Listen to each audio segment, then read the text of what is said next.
All right, let's dive right into this explainer.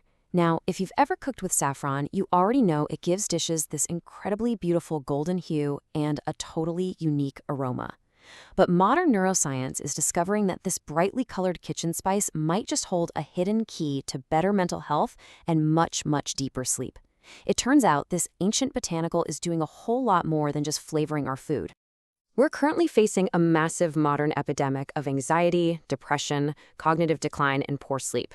And while conventional pharmacological treatments, things like SSRIs or standard sleep aids, definitely have their place, they often come with delayed therapeutic onsets and a really wide array of unfavorable side effects that lead to high rates of noncompliance. So we've got to ask the question, has a natural, scientifically backed solution, one with a complex, multi-targeted network of benefits, just been hiding in plain sight in our spice cabinets this whole time? Section 1. The Spice Secret. Let's look at saffron's origins. Take a look at this number for a second because the sheer, almost unbelievable effort required to produce this botanical is just staggering. 150,000. It takes 150,000 hand-picked Crocus sativas flowers to yield just 1 single kilogram of dried saffron stigmas. This intensely labor-intensive harvesting process explains exactly why it's the absolute most expensive spice in the world, sometimes literally costing more than gold by weight. But its value goes way, way beyond economics. Historically, it was highly prized in traditional Persian and Chinese medical systems for its ability to relieve depression, calm the mind, and resolve vascular stasis. And guess what? Modern clinical trials are finally catching up to that traditional wisdom. Researchers are now proving that this spice is a highly potent neuromodulator. We aren't just talking about a mild, soothing cup of tea here. We're talking about a compound that actually has the capacity to physically inhibit the aggregation of toxic amyloid beta proteins in the brain. Those are the exact proteins associated with Alzheimer's disease, all while it's actively fighting depression. Moving on to Section 2. Saffron versus medicine and its clinical efficacy. Now, you'd probably expect a natural extract to be, just a weak runner-up to heavy-hitting synthetic drugs. But head-to-head clinical trials show something truly remarkable. I was honestly shocked to learn that a highly standardized 30 milligram daily dose of saffron extract actually performs comparably to standard prescription drugs like fluoxetine, sertraline, and citalopram when it comes to depression and anxiety. And even more shockingly, in Alzheimer's patients, it matched the efficacy of donepezil and memantine in slowing cognitive decline. But here is the major difference. Saffron achieved these results without the harsh side effects you usually see with psychotropics, stuff like daytime sedation, severe memory issues, or chemical dependence. So the crucial point to take away here is in the specific dosages. For folks suffering from poor sleep, just 28 milligrams of a specific extract called Saffron helps promote restorative sleep and actually lowers the stress hormone cortisol. For mood disorders, a 30 milligram dose tackles depression and anxiety effectively. And for cognitive decline, that exact same 30 milligram dose acts as a serious neuroprotectant. It's actively tackling both structural cognitive decline and severe emotional disturbances at the exact same time. Section 3. Brain chemistry. Let's see how it's rewiring the mind. So how exactly is a simple little flower rewiring our brain chemistry to pull all of this off? Well, the therapeutic magic comes from a really complex chemical profile, driven primarily by 4 main bioactive compounds: crocin, crocusetin, saffronol, and picrocrocin. This is what scientists call network pharmacology. Essentially, these compounds don't just hit one single receptor. They work synergistically across multiple pathways to dramatically reduce brain inflammation and upregulate something called BDNF, or brain-derived neurotrophic factor.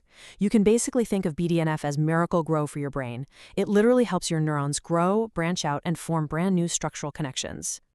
Let's zoom in on crocin for a second. This is the compound responsible for saffron's super intense, vivid golden color. Now, crocin is incredibly unique in the world of carotenoids because it's entirely water-soluble. This makes it a highly effective, super fast-acting antioxidant against the oxidative stress that drives neurodegeneration. It essentially acts like a chemical sponge, crossing right into the nervous system to clean up the cellular rust and free radicals that damage our neurons over time. Meanwhile, we've got saffronel. This is a highly volatile compound that gives saffron its signature earthy aroma. And because it's highly lipophilic, which just means it dissolves in fats, it easily and rapidly slips right past the blood-brain barrier.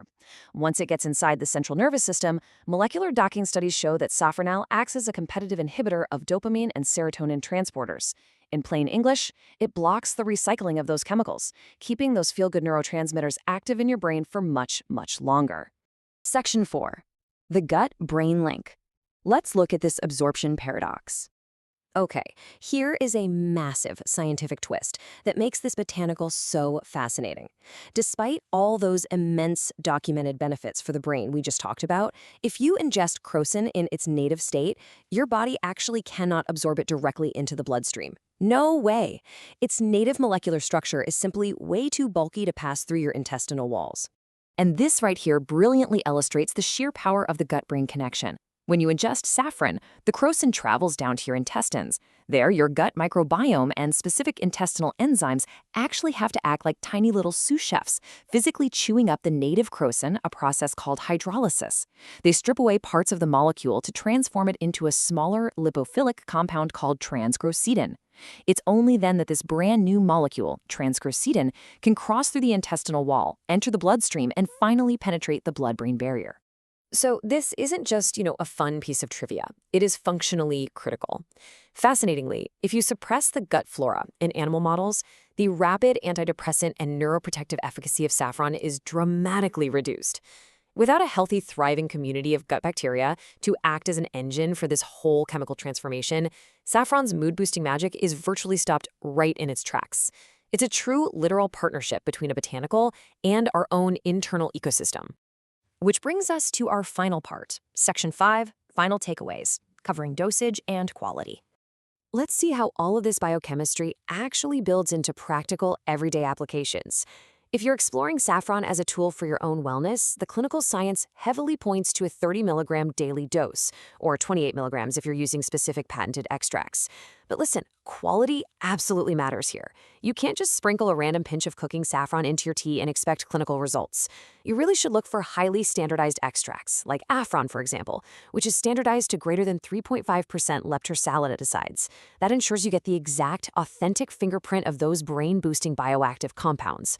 When you do, you unlock a dual-action therapeutic that synchronizes your emotional well-being during the day while promoting deep, tissue-repairing non-REM sleep at night. It really leaves us with a fascinating thought to ponder, doesn't it? If a simple, albeit pretty expensive, kitchen spice can rival the efficacy of modern psychotropic drugs just by chemically partnering with our gut microbiome, what other incredible, life-changing remedies are just sitting quietly in our spice cabinets, waiting for modern science to finally catch up? Thank you so much for joining me on this explainer. Keep learning, keep exploring, and I'll catch you in the next one.